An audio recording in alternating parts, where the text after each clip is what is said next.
শুক্রবার ৩ April IRGC দাবি করেছে একদিনে মার্কিন ও ইসরায়েলি বাহিনীর অন্তত ২টি যুদ্ধবিমান, ৩টি ড্রোন ও ২টি ক্রুজ ক্ষেপণাস্ত্র ভূপাতিত হয়েছে।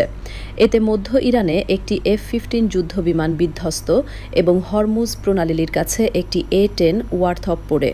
এছাড়া ইস্পাহানের আকাশে ২টি MQ-9 ড্রোন এবং বুশেহরের আকাশে একটি হারমেস ড্রোন ধ্বংস করা হয়েছে। খোমেন ও জানজান আকাশসীমায় ২টি ক্রুজ ক্ষেপণাস্ত্র শনাক্ত ও ধ্বংস করা হয়েছে। ইরানে ভূপাতিত করা F-15 যুদ্ধবিমানের একজন পাইলটকে উদ্ধার করতে গিয়ে আরেকটি মার্কিন যুদ্ধবিমান ও একটি হেলিকপ্টার হামলার মুখে পড়েছে। উদ্ধার অভিযানে একটি A-10 ওয়ারথগ যুদ্ধবিমান আক্রমণের শিকার হলে পাইলট সাগরে ঝাঁপ দেন এবং পরে তাকে উদ্ধার করা হয়। অভিযানে থাকা ২টি হেলিকপ্টারের একটিতে ক্ষুদ্র অস্ত্র থেকে গুলি চালানো হয়, ফলে কয়েকজন ক্রু আহত হলেও হেলিকপ্টারটি নিরাপদে অবতরণ করতে সক্ষম হয়। ইরান দাবি করেছে যুক্তরাষ্ট্রের A-10 মডেলের একটি যুদ্ধবিমান হরমুজ প্রণালীর কাছে বিধ্বস্ত হয়েছে। মার্কিন প্রেসিডেন্ট ডোনাল্ড ট্রাম্প জানিয়েছেন, বিমান ভূপাতিত হওয়ার ঘটনা ইরানের সঙ্গে আলোচনায় কোনো প্রভাব ফেলবে না। ইরানে ভূপাতিত মার্কিন যুদ্ধবিমানের নিখোঁজ ক্রুকে খুঁজে বের করতে সাধারণ নাগরিকদের পুরস্কার ঘোষণা করা হয়েছে।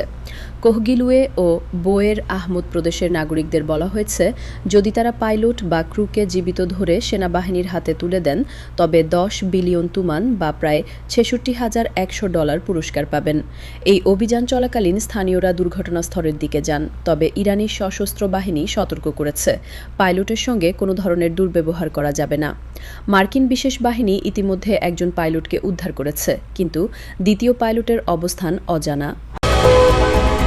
ইরান ইসরায়েলের দক্ষিণ ও মধ্যাঞ্চলে বড় ধরনের ক্ষেপণাস্ত্র হামলা চালিয়েছে। রোশ হাইন এলাকার একটি অ্যাপার্টমেন্টে আগুন লেগেছে। পেতাহা তিকভা শহরের একটি ভবন এবং তেল আবিবের রাস্তা ক্ষতিগ্রস্ত হয়েছে। বানি ব্রাক এলাকায় জরুরি উদ্ধারকারী দল কাজ করছে। গিভাথাইম এলাকায় একটি ক্ষেপণাস্ত্র আঘাত হানার কথা জানানো হয়েছে। ইরান দাবি করেছে, তারা ইসরায়েলের গোয়েন্দা সংস্থা মোসাদের সদর দপ্তরকে নিশানা করে একটি নির্ভুল হামলা চালিয়েছে।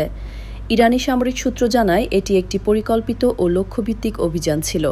হামলাটি তেল আবিব শহরে সংঘটিত হয়েছে, তবে স্বাধীন তথ্য অনুযায়ী ক্ষয়ক্ষতির পরিমাণ স্পষ্ট নয়।